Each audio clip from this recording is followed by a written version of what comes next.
Ano Bíblico, o estudo diário da Palavra de Deus com o pastor Carlos Oliveira.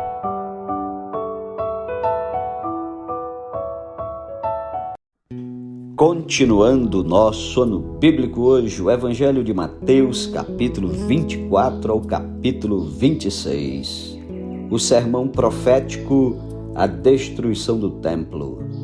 Tendo Jesus saído do templo, ia se retirando quando se aproximaram dele os seus discípulos para lhe mostrar as construções do templo. Ele, porém, lhes disse: Não vedes tudo isto? Em verdade vos digo que não ficará aqui pedra sobre pedra que não seja derribada. No Monte das Oliveiras, achava-se Jesus assentado quando se aproximaram dele os discípulos em particular e lhe pediram: Dize-nos quando sucederão estas coisas e que sinal haverá da tua vinda e da consumação do século. E ele lhes respondeu: Vede que ninguém vos engane, porque virão muitos em meu nome dizendo: Eu sou o Cristo, e enganarão a muitos. E certamente ouvireis falar de guerras e rumores de guerras. Vede, não vos assusteis, porque é necessário assim acontecer, mas ainda não é o fim. Porquanto se levantará nação contra nação, reino contra reino, e haverá fomes e terremotos em vários lugares. Porém, tudo isto é o princípio das dores. Então sereis atribulados e vos matarão, sereis odiados de todas as nações por causa do meu nome. Nesse tempo, muitos hão de se escandalizar, trair e odiar uns aos outros. Levantar-se-ão muitos falsos profetas e enganarão a muitos. E por se multiplicar a iniquidade, o amor se esfriará de quase todos. Aquele, porém, que perseverar até o fim, esse será salvo. E será pregado este evangelho do reino por todo o mundo, para testemunho a todas as nações, e então virá o fim. Quando, pois, verdes o abominável da desolação de que falou o profeta Daniel no lugar santo, quem lhe entenda, então os que estiverem na Judéia fujam para os montes. Quem estiver sobre o eirado, não desça a tirar de casa alguma coisa. E quem estiver no campo, não volte atrás para buscar a sua capa. Ai das que estiverem grávidas e das que amamentarem naqueles dias. Orai para que a vossa fuga não se dê no inverno nem no sábado, porque nesse tempo haverá grande tribulação, como desde o princípio do mundo até agora não tem havido e nem haverá jamais.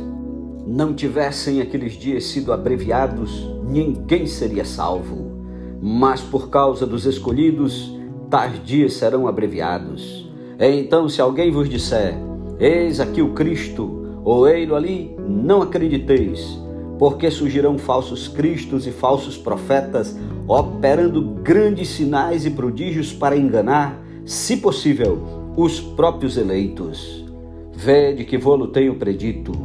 Portanto, se vos disserem: Eis que ele está no deserto, não saiais, ou ei-lo no interior da casa, não acrediteis, porque assim como o relâmpago sai do oriente e se mostra até no ocidente, assim há de ser a vinda do Filho do Homem. Onde estiver o cadáver, aí se ajuntarão os abutres. Logo em seguida a tribulação daqueles dias, o sol escurecerá, a lua não dará a sua claridade, as estrelas cairão do firmamento e os poderes dos céus serão abalados. Então aparecerá no céu o sinal do Filho do Homem. Todos os povos da terra se lamentarão e verão o Filho do Homem vindo sobre as nuvens do céu com poder e muita glória. E ele enviará os seus anjos com grande clangor de trombeta, os quais reunirão os seus escolhidos dos quatro ventos de uma a outra extremidade dos céus. A parábola da figueira, exortação à vigilância. Aprendei, pois, a parábola da figueira. Quando já os seus ramos se renovam e as folhas brotam, sabeis que está próximo o verão. Assim também vós, quando verdes todas estas coisas, sabei que está próximo às portas. Em verdade vos digo que não passará esta geração sem que tudo isto aconteça. Passará o céu e a terra, porém as minhas palavras não passarão. Mas a respeito daquele dia e hora, ninguém sabe, nem os anjos dos céus, nem o Filho, senão o Pai. Pois assim como foi nos dias de Noé, também será a vinda do Filho do Homem. Porquanto, assim como nos dias anteriores ao dilúvio, comiam e bebiam, casavam e davam-se em casamento, até ao dia em que Noé entrou na arca e não o perceberam, senão quando veio o dilúvio e os levou a todos. Assim será também a vinda do Filho do Homem. Então 2 estarão no campo, um será tomado e deixado outro. 2 estarão trabalhando no moinho, uma será tomada e deixada a outra. Portanto, vigiai, porque não sabeis em que dia vem o vosso Senhor. Mas considerai isto: se o pai de família soubesse a que hora viria o ladrão, vigiaria e não deixaria que fosse arrombada a sua casa. Por isso, ficai também vós apercebidos, porque a hora em que não cuidais, o Filho do Homem virá. A parábola do bom servo e do mau. Quem é, pois, o servo fiel e prudente, a quem o Senhor confiou seus conservos para dar-lhes o sustento a seu tempo? Bem-aventurado aquele servo a quem seu Senhor, quando vier, achar fazendo assim. Em verdade vos digo que lhe confiará todos os seus bens.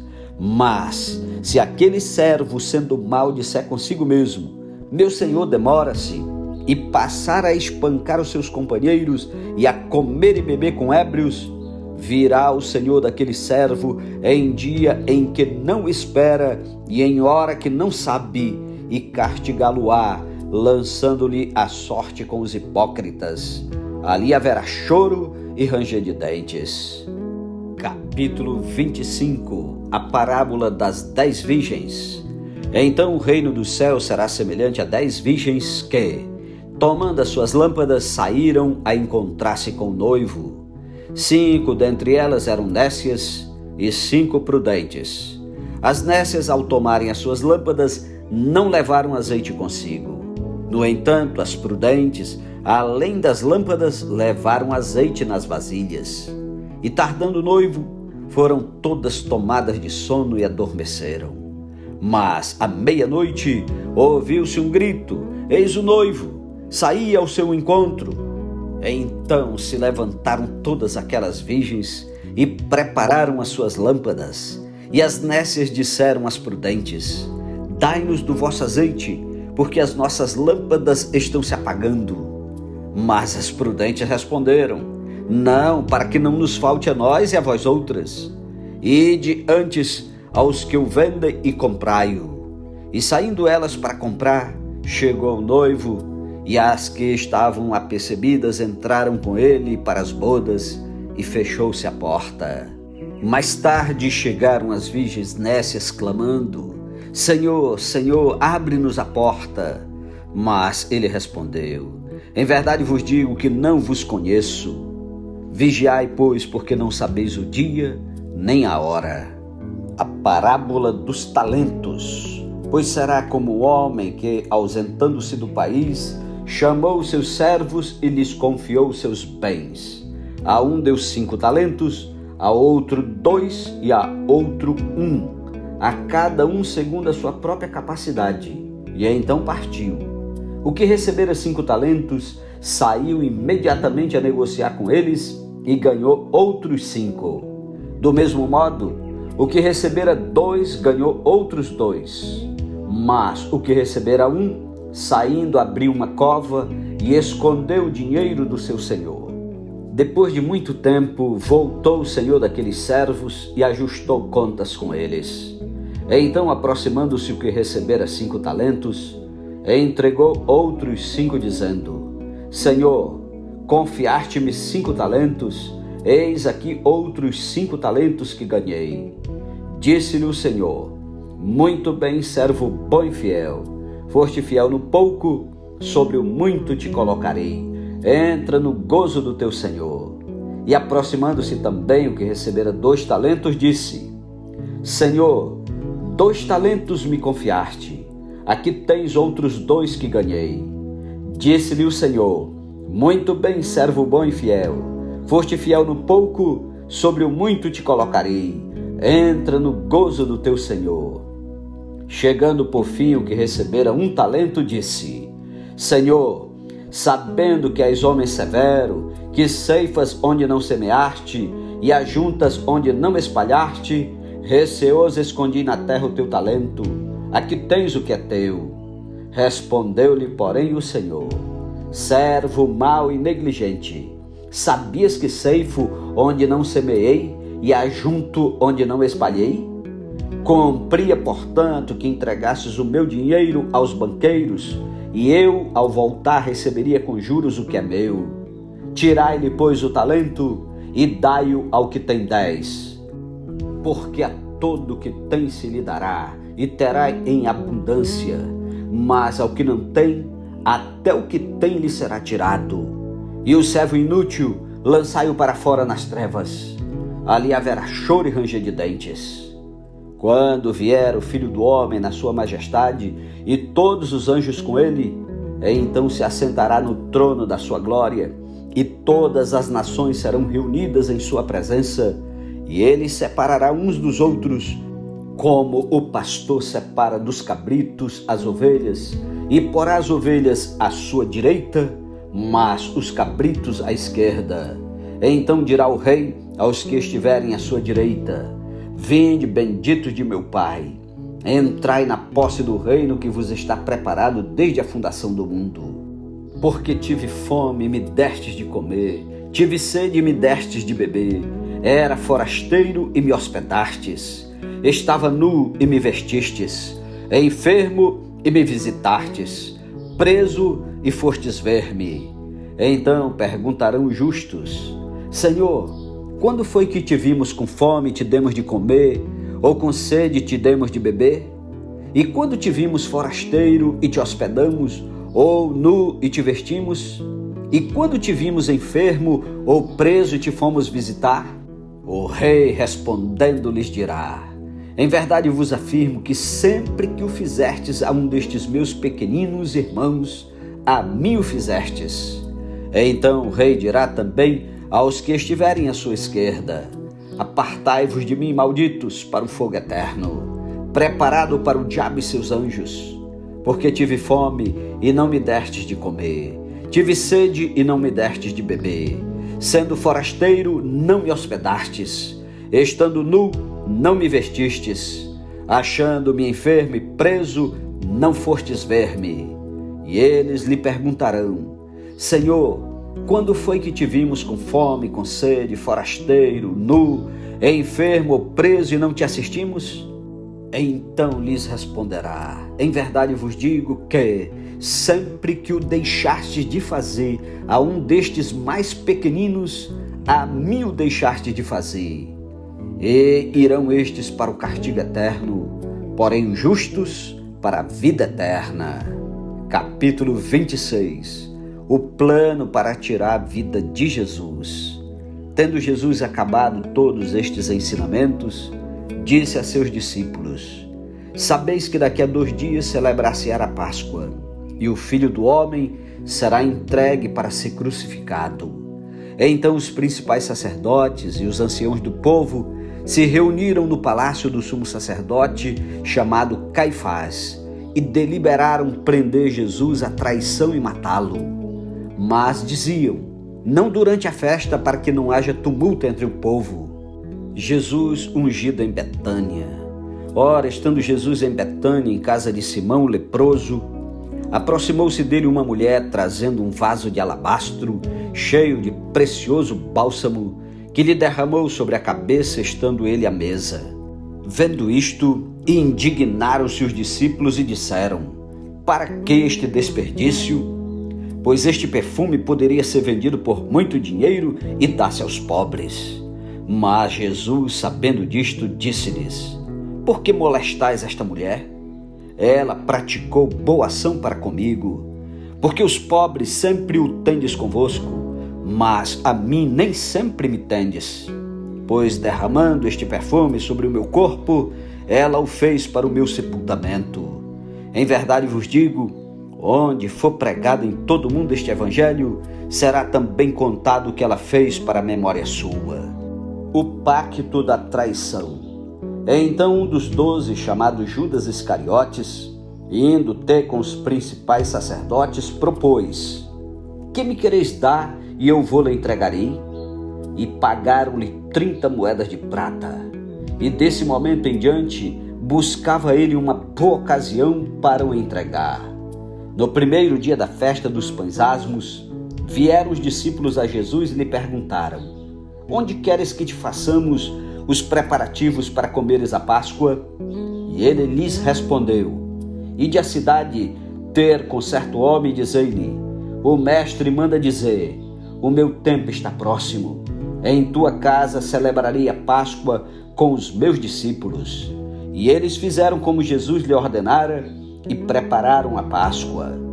Chegada a tarde, pôs-se ele à mesa com os 12 discípulos, e enquanto comiam, declarou Jesus: em verdade vos digo que um dentre vós me trairá. E eles, muitíssimo contristados, começaram um por um a perguntar-lhe: porventura sou eu, Senhor? E ele respondeu: o que mete comigo a mão no prato, esse me trairá. O Filho do Homem vai, como está escrito a seu respeito. Mas ai daquele por intermédio de quem o Filho do Homem está sendo traído. Melhor lhe fora não haver nascido. Então Judas, que o traía, perguntou: acaso sou eu, mestre? Respondeu-lhe Jesus: tu disseste. Enquanto comiam, tomou Jesus um pão e, abençoando-o, o partiu e o deu aos discípulos, dizendo: tomai, comei, isto é o meu corpo. A seguir tomou um cálice e, tendo dado graças, o deu aos discípulos, dizendo: bebei dele todos, porque isto é o meu sangue, o sangue da nova aliança, derramado em favor de muitos para a remissão de pecados. E digo-vos que desta hora em diante não beberei deste fruto da videira até aquele dia em que eu hei de beber novo convosco no reino de meu Pai. E tendo cantado um hino, saíram para o Monte das Oliveiras. Pedro é avisado. Então Jesus lhes disse: esta noite todos vós vos escandalizareis comigo, porque está escrito: ferirei o pastor e as ovelhas do rebanho ficarão dispersas. Mas depois da minha ressurreição, irei adiante de vós para a Galiléia. Disse-lhe Pedro: ainda que venhas a ser um tropeço para todos, nunca o serás para mim. Replicou-lhe Jesus: em verdade te digo que nesta mesma noite, antes que o galo cante, tu me negarás 3 vezes. Disse-lhe Pedro: ainda que me seja necessário morrer contigo, de nenhum modo te negarei. E todos os discípulos disseram o mesmo. Em seguida, foi Jesus com eles a um lugar chamado Getsemane e disse a seus discípulos: assentai-vos aqui enquanto eu vou ali orar. E levando consigo a Pedro e aos 2 filhos de Zebedeu, começou a entristecer-se e a angustiar-se. Então lhes disse: a minha alma está profundamente triste até a morte. Ficai aqui e vigiai comigo. Adiantando-se um pouco, prostrou-se sobre o seu rosto, orando e dizendo: meu Pai, se possível, passe de mim este cálice. Todavia não seja como eu quero, e sim como tu queres. E voltando para os discípulos, achou-os dormindo, e disse a Pedro: então, nenhuma hora pudestes vós vigiar comigo? Vigiai e orai para que não entreis em tentação. O espírito, na verdade, está pronto, mas a carne é fraca. Tornando a retirar-se, orou de novo, dizendo: meu Pai, se não é possível passar de mim este cálice sem que eu o beba, faça-se a tua vontade. E voltando, achou-os outra vez dormindo, porque os seus olhos estavam pesados. Deixando-os novamente, foi orar pela 3ª vez, repetindo as mesmas palavras. Então voltou para os discípulos e lhes disse: ainda dormis e repousais? Eis que é chegada a hora, e o Filho do Homem está sendo entregue nas mãos de pecadores. levantai-vos, vamos, eis que o traidor se aproxima. Jesus é preso. Falava ele ainda, e eis que chegou Judas, um dos 12, e com ele grande turba com espadas e porretes, vinda da parte dos principais sacerdotes e dos anciãos do povo. Ora, o traidor lhes tinha dado este sinal: aquele a quem eu beijar é esse, prendei-o. E logo, aproximando-se de Jesus, lhe disse: salve, mestre, e o beijou. Jesus, porém, lhe disse: amigo, para que vieste? Nisto, aproximando-se eles, deitaram as mãos em Jesus e o prenderam. E eis que um dos que estavam com Jesus, estendendo a mão, sacou da espada e, golpeando o servo do sumo sacerdote, cortou-lhe a orelha. Então Jesus lhe disse: embainha a tua espada, pois todos os que lançam mão da espada, a espada perecerão. Acaso pensas que não posso rogar a meu Pai e ele me mandaria neste momento mais de 12 legiões de anjos? Como, pois, se cumpririam as Escrituras, segundo as quais assim deve suceder? Naquele momento, disse Jesus às multidões: saístes com espadas e porretes para prender-me como a um salteador? Todos os dias no templo eu me assentava convosco, ensinando, e não me prendestes. Tudo isto, porém, aconteceu para que se cumprissem as Escrituras dos profetas. Então os discípulos todos, deixando-o, fugiram. E os que prenderam Jesus o levaram à casa de Caifás, o sumo sacerdote, onde se haviam reunido os escribas e os anciãos. Mas Pedro o seguia de longe até ao pátio do sumo sacerdote, e tendo entrado, assentou-se entre os serventuários para ver o fim. Ora, os principais sacerdotes e todo o sinédrio procuravam algum testemunho falso contra Jesus, a fim de o condenarem à morte. E não acharam, apesar de se terem apresentado muitas testemunhas falsas. Mas, afinal, compareceram 2 afirmando: este disse: posso destruir o santuário de Deus e reedificá-lo em 3 dias. E levantando-se o sumo sacerdote, perguntou a Jesus: nada respondes ao que estes depõem contra ti? Jesus, porém, guardou silêncio. E o sumo sacerdote lhe disse: eu te conjuro pelo Deus vivo, que nos diga se tu és o Cristo, Filho de Deus. Respondeu-lhe Jesus: tu disseste. Entretanto, eu vos declaro que desde agora vereis o Filho do Homem assentado à direita do Todo-Poderoso e vindo sobre as nuvens do céu. Então o sumo sacerdote rasgou as suas vestes, dizendo: blasfemou!